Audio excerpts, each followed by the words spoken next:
Oh, look at that. These are all my pomegranate cuttings from the heirloom variety, the pomegranate that we found in the middle of the desert on its own, living at an old like ranch house or mining camp ruins that we estimate dated from 1890 to 1920. And they seem pretty happy. They're definitely multiples have sprouted. This one over here, this one is also, look at all of these in here. These are all separate trees. That one. So yeah, looking really, really good. I'm so excited. These are the moringas that I didn't think were viable, but they seem to be growing well. Of course, all the parts of the plant, this is like a super food, and I'm using it for animal fodder. Hey Bugs, he loves these. Hold on, I'm gonna try. Ooh, hey, do you want, you should break that up, don't you think? He absolutely loves his moringa. Get it out, there you go. You want that one? Can you get it yourself? There you go, buddy. Good stuff, huh? Looks like the blue mist is going to want to bloom pretty soon. And down deep inside here, there is a struggling right here. That is Jerusalem artichokes down in here. I think they're starting to get choked out by the blue mist. I might have to dig them up sometime and move them.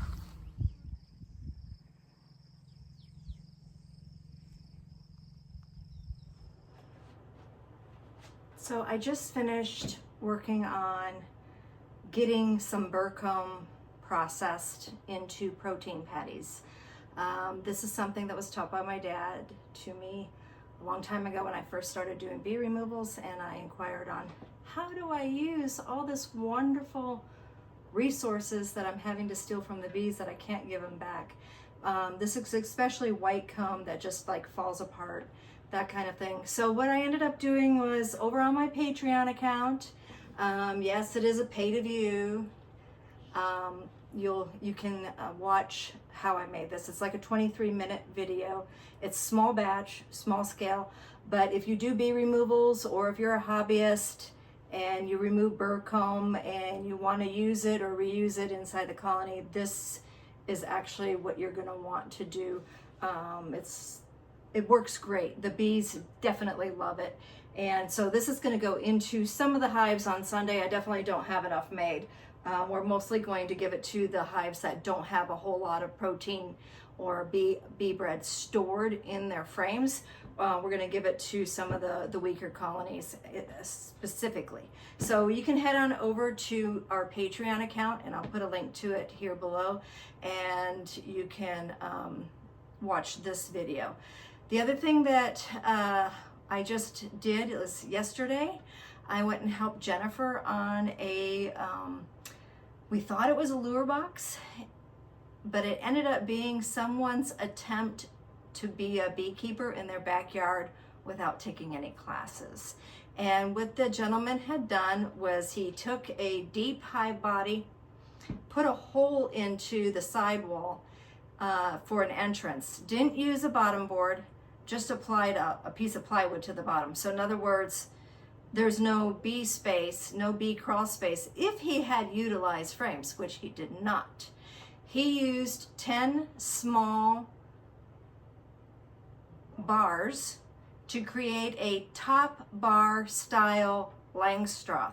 The problem is the weight that a deep frame has without structure, without having end bars and a bottom bar on it, and it's just the top bar. When you go to lift that up in Arizona heat, it just collapses. Hey, you can make protein supplement, and you can do crush and strain on the honey, but it's not good because the bees can't just live in just one single deep box. They need a double deep just for their queen, and they need extra space for their honey stores.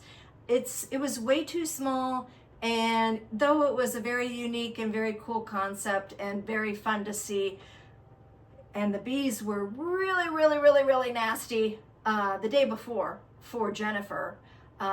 When I got called in to assist her the next night, they were nice.